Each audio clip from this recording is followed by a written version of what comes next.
नमस्कार शेतकरी बांधवांनो, खरीप पीक विमा 2024 अद्यापही शेतकरी बांधवांना मिळालेला नाही आणि याच संदर्भात कृषी मंत्री माणिकराव कोकाटे यांनी 31 मार्च पर्यंत शेतकरी बांधवांच्या खात्यावर पीक विमा येईल याबाबत स्टेटमेंट केलेला आहे। त्याविषयीच आपण सदर व्हिडिओच्या माध्यमातून माहिती घेण्याचा प्रयत्न करणार आहोत।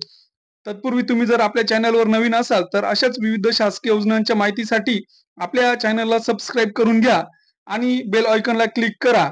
तर काय आहेत सदर स्टेटमेंट ते बघूयात की कृषी मंत्री माणिकराव कोकाटे यांनी खरीप पीक विमा लवकरच शेतकरी बांधवांच्या खात्यावर जमा होईल अशी ग्वाही दिलेली आहे। तरीही शेतकरी यासाठी वंचित आहेत आणि यासाठी महत्त्वपूर्ण निर्णय आहे। केंद्र शासनाने पीक विमा ही संकल्पना राबविलेली आहे आणि या अंतर्गत ज्या शेतकरी बांधवांचं नुकसान होत असतं त्यांना पीक विमा हा मिळत असतो व याच कारणांमुळे अनेक वेळा शेतकरी बांधवांना कधी कंपनीच्या विलंबामुळे किंवा दिरंगाईमुळे तसेच कधी शासनाचा जो शेतकरी हिस्साची रक्कम आहे त्याच्या दिरंगाईमुळे वेळेवर शेतकरी बांधवांना हा विमा मिळत नाही आणि परिणामी शेतकरी बांधवांना वेठीस धरले जात असते आणि त्यामुळे शेतकऱ्यांची प्रलंबित विमा रकमेवरून विधिमंडळात जो प्रश्न उपस्थित करण्यात आला की खरीप पीक विमा योजनेतून यंदा खरीप 2024 ची नुकसान भरपाई देण्यासाठी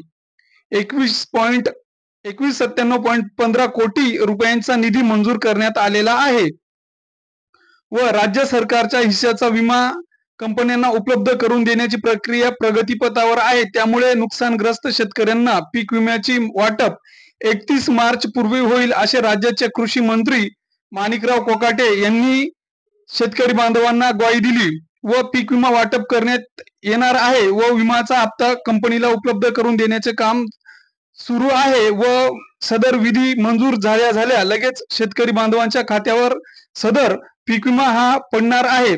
धाराशिव जिल्ह्यात 15 दिवसात खरीप पीक विम्याची भरपाई यावर शिवसेना उद्धव बाळासाहेब ठाकरे पक्षाचे आमदार राहुल पाटील यांनी मात्र राज्य सरकारवर टीका केली आणि पाटील म्हणाले की खरीप पीक विमा ऑगस्ट महिन्यात जमा होणं अपेक्षित होतं पण राज्य सरकारने कंपनींना वेळेवर हिस्सा दिला नाही त्यामुळे शेतकऱ्यांना हक्काचा विमाही वेळेवर मिळाला नाही असं पाटील म्हणाले। तसेच पीक विमा कंपन्या मंजूर पीक विमाही शेतकऱ्यांना वाटप करीत नाही यावर राष्ट्रवादी काँग्रेस राजेश विटकर यांनी लक्ष वेधलं व खरीप हंगामातील पीक विमा अद्यापही शेतकरी बांधवांना मिळालेला नाही। वर माणिकराव कोकाटे यांनी सांगितले की लवकरात लवकर शेतकरी बांधवांच्या खात्यावर पीक विमा येणार आहे। एवढं थोडक्यात माहिती। धन्यवाद।